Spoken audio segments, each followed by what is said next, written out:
책은 더 이상 우리나라의 청년들이 내면의 세계에 침잠해 있지 말고 과학과 이성과 비전의 세상으로 나오라고 촉구하는 책입니다.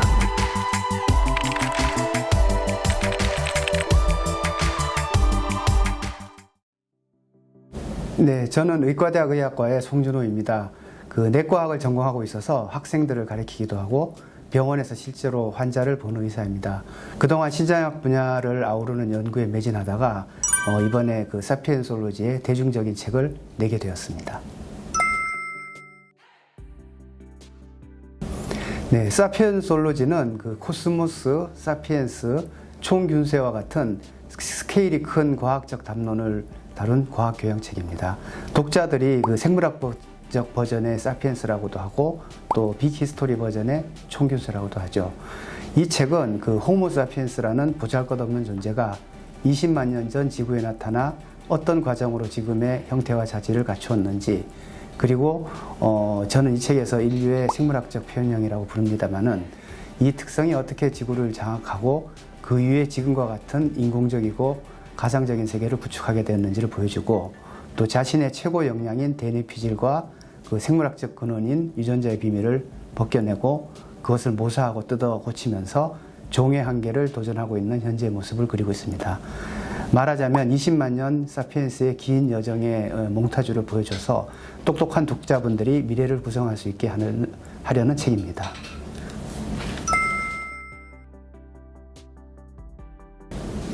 네, 사피엔솔로지는 현생 인류를 뜻하는 사피엔스와 학문을 뜻하는 올로지를 결합해 만든 용어입니다. 질병과 수명의 기원을 탐구하려고 시작한 작업이 진화학, 심리학, 역사, 과학사, 또 생명공학 이런 것들이 끝없이 범위가 확대돼서 만들어진 결과물이 바로 이 사피엔솔로지라는 책인데요. 이 책은 호모 사피엔스라는 한 종을 통섭적인 관점에서 아우르는 평전과 같아서 물리학에서 말하는 중력과 전자기력, 양력, 강력 같은 것을 하나로 이렇게 묶어서 얘기하는 모든 것의 이론과 같은 포괄적인 이름이 필요해졌습니다. 그때 떠오른 것이 비틀스의 엔솔로지라는 앨범인데요. 이 앨범은 1995년 비틀즈의 역사를 아우르는 그런 곡들을 모아서 만든 앨범인데, 제 마음에 사피엔스의 엔솔로지니까 사피엔솔로지라고 하면 되겠다라고 이제 생각을 했습니다. 그래서 이름을 사피엔솔로지라는 이름을 붙였는데, 결국 인류에 대한 모든 이론이기도 하고 또 인류의 역사이기도 하다, 이런 뜻으로 보시면 되겠습니다. 그런 중의적인 뜻이 있습니다.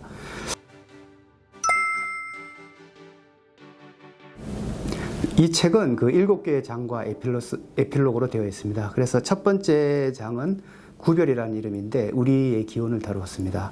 아프리카의 열대 우림 속에서 별것도 아닌 유인원의 한 그룹이 맹렬하게 진화를 거치고 아프리카를 벗어나는 이야기를 그립니다. 2장 각성은 우리 뇌에 지능과 마음이 담기는 과정을 다루고 있습니다.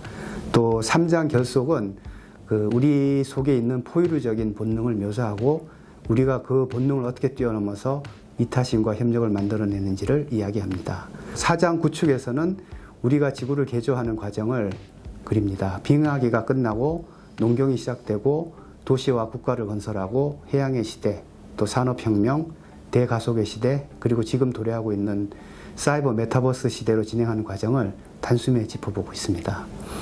5장 해독과 6장 초월은 우리의 근간인 유전자 비밀을 규명하고 우리 핵심 역량인 DNA 신 피질을 역설계하면서 종의 한계를 시험하는 현생 인류의 기술을 다룹니다. 7장 위기에서는 우리가 이룬 것들이 부메랑으로 돌아와서 실존적으로 위협하는 것들을 되짚어봅니다. 그래서 핵으로부터 시작을 해서 유전자 편집, 인공지능, 또 나노과학, 환경 오염과 기후온난화 같은 그런 위협에 노출되어 있는 인류를 짚어봅니다. 그리고 마지막으로 에필로그는 시간을 지평을 좀 더 넓혀서 20억 년 후에 우리가 어떤 모습이 될지 그런 모습을 그려봅니다. 그때쯤 되면 과연 우리가 존재할까? 또 존재하면은 어떤 모습일까? 이런 것들을 그려봅니다.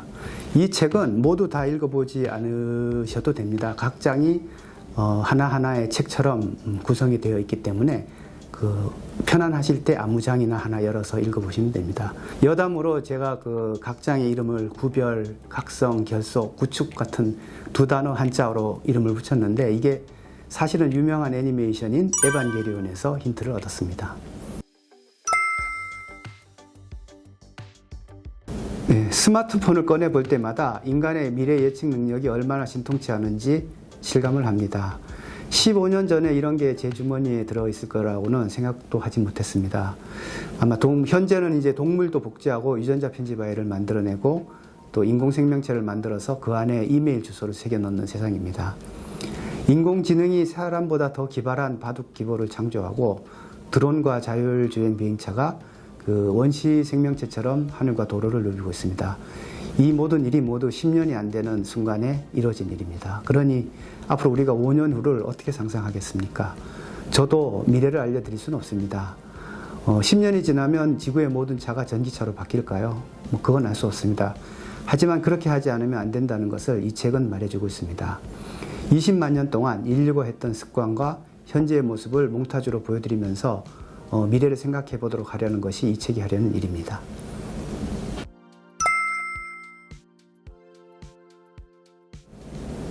네, 독자들이 이 책의 1, 2, 3장을 가장 흥미진진해 하시지만 사실 그것은 떡밥입니다.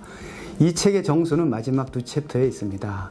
유전자 편집이나 또 인간의 지능을 초월하는 강한 초지능, 또 기후 문제나 에너지 문제 이런 것들이 우리를 위협하고 있습니다. 여기에 유전자를 고치고 기계를 결합하고 마음을 기계에 업로드하려는, 그래서 인간 자체를 다른 형태로 만들고 불멸의 존재가 되게 하려는 트랜스휴머니즘 사상도 나타나고 있습니다.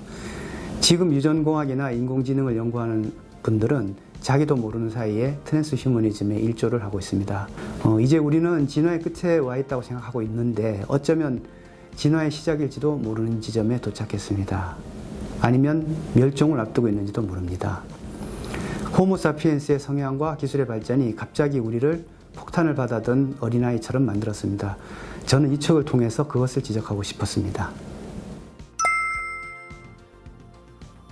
네, 책을 쓰는 것을 시작한 것은 저희 아이들이 대학생이 되면서부터입니다. 더 나이가 먹기 전에 아빠가 아는 것을 알려줘야겠다 하는 초조함이 생겼습니다. 다시 말씀드리면 이 책은 제 아이들 또래와 같은 학생들을 위해서 쓴 책입니다.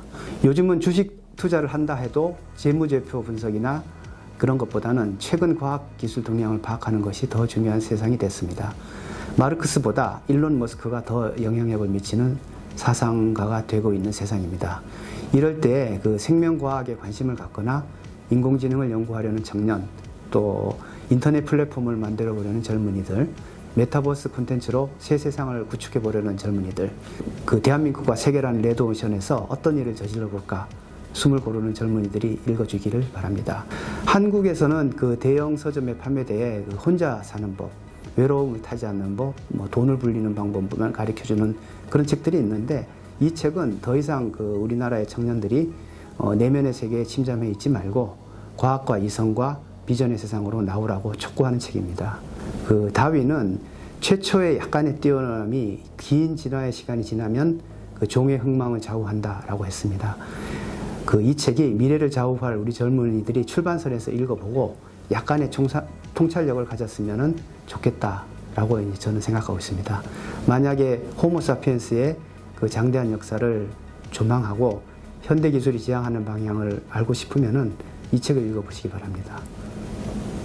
네, 감사합니다.